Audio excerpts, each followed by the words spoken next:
Pepper Young's Family.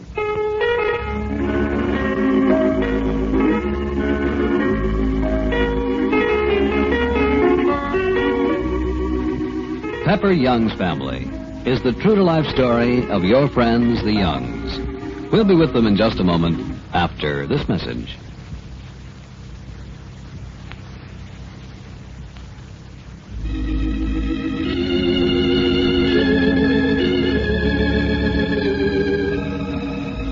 Sometimes well-meant advice has a way of backfiring and getting results you don't expect.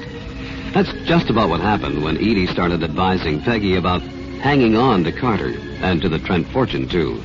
Carter's the only son. He's the Trent's heir. And of course they want him to come home and they're willing to forgive everything and forget. Edie, there's going to be nothing to forgive. Carter's going to do one of two things. He's either going to give up his fortune and marry me, or he's going to keep his fortune and not marry me. What do you mean, give up his fortune? You certainly wouldn't marry him without his fortune. I mean, wouldn't that make a difference to you? I mean, you certainly wouldn't expect him to be like an ordinary person after being waited on hand and foot all his life and having servants by the bushel and all the rest of it. No, Edie, I don't expect that. That's just the point. I think it would be a terrible mistake to ask him or expect him or want him or even be willing to have him give up so much for me. Well, then what's he talking about? Don't let him do it. Tell him he can't. I think you're right, Edie. That's exactly what I'm going to do, once and for all. I'm going to tell him that he can't. Well, that's a relief. I'm also going to tell him that I can't.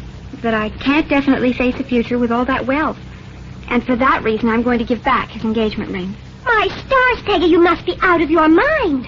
Mrs. Young, don't let her talk like that. Don't even let her think like that. Why, she couldn't give back his ring. Why, my stars, she'll never get another ring like that as long as she lives. I mean, Carter Trent's ring. She can't do that. Edie, it's a funny thing you're coming in like this. You're talking that way. It certainly made everything very clear to me. Yes, I'm going to break my engagement to Carter Trent, no matter what it does to me, or how much it hurts. And I'm going to break it now, once and for all. Well, dinner's ready, children. Edie, will you stay? Well, I ought not to, Mrs. Young, but maybe I'd better so I can talk some sense into Peggy. You have talked sense into me, Edie, and I want to thank you for it.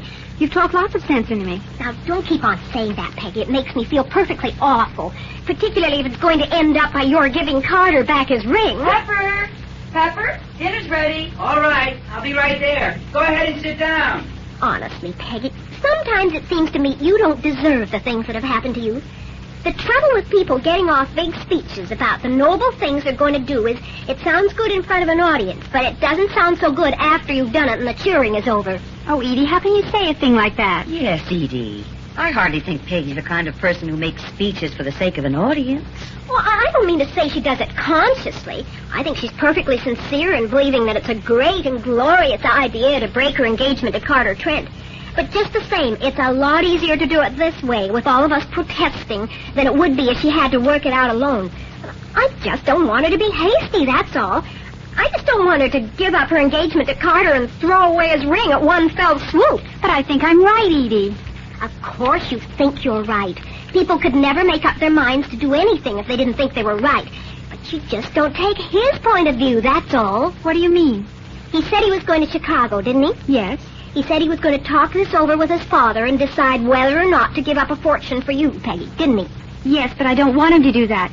I don't think he ought to. But that isn't for you to decide. That's for him to decide. Don't you think so, Mrs. Young? Well, I think it concerns Peggy very deeply. You bet it does. We'll take that up afterwards. Golly, but I'd make a swell lawyer. I kind of think I'd like to study law. I'd look so cute in court. Oh, says who? Oh, Pepper, come on and be on my side. I'm having a terrible time with Peggy. Listen, if you're any kind of a lawyer, you ought to be able to handle your own client. But she wants to give her engagement ring back to Carter and break off with him definitely. And how about all of us who have gone around boasting that Peggy's going to be Mrs. Trent? Anyhow, as I was saying before, you want to see what Carter is going to do about all this, don't you? I know what he's going to do. He told me.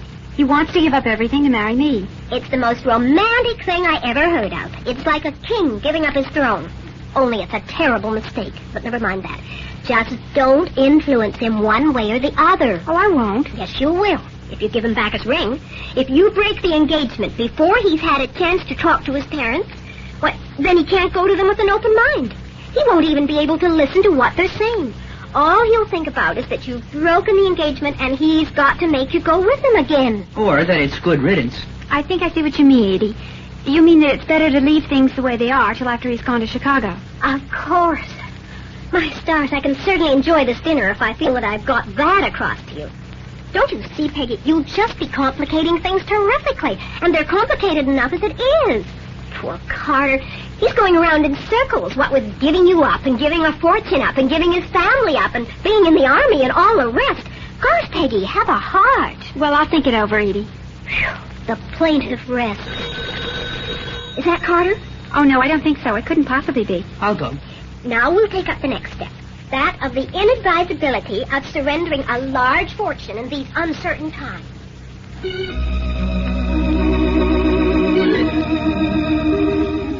We'll be back with the Youngs in just a moment after this message.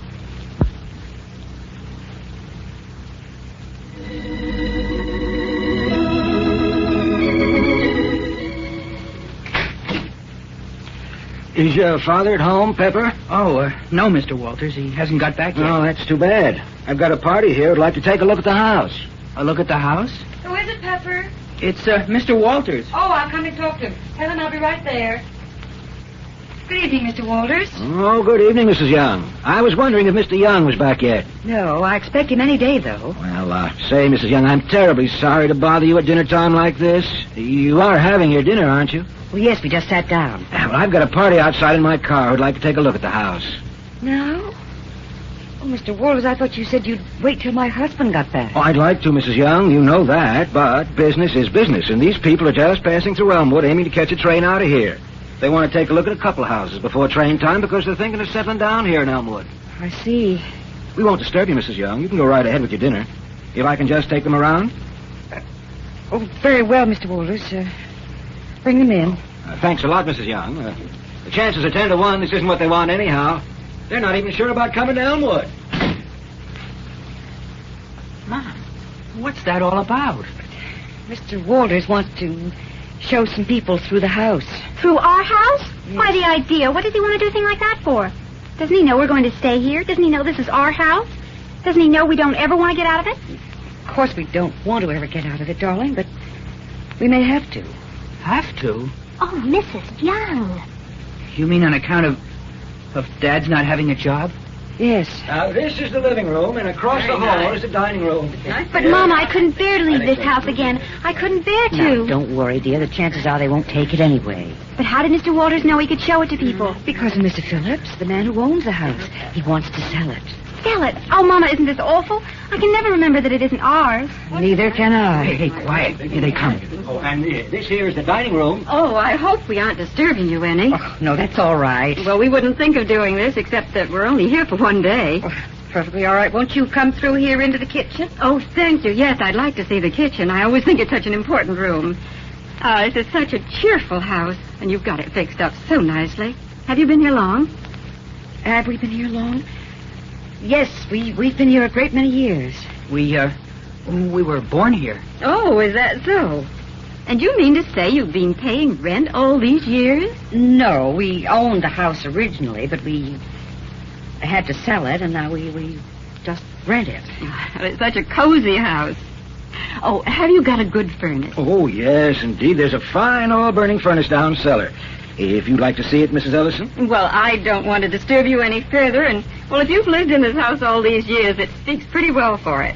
Thank you for letting us come through while you're at dinner. That's perfectly all right. Mr. Walters, will you take them upstairs? Oh, thank you, Mrs. Young. I'm sorry to disturb you. Oh, Mama, you didn't tell me that we might have to go away from here. No, dear, I didn't tell you. But this house, I always said I wanted to get married from it. Yes, I know. How are we going to get married from any place if you go around breaking engagements all over the place? And besides, those two drips don't look as if they could rent a house, let alone buy one. Dear, they may hear you. But if they don't take it, maybe somebody else will, and I couldn't bear to have that happen.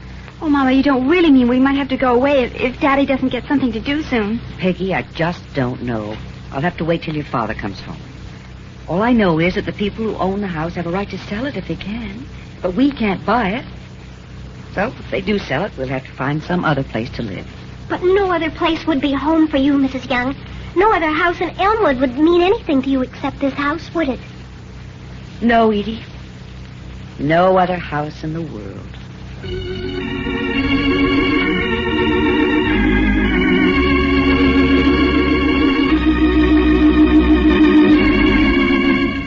sudden silence.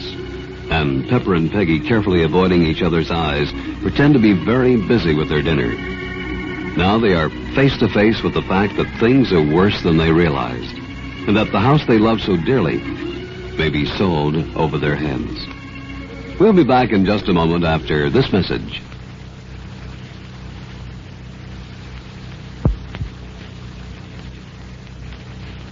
Pepper Young's Family.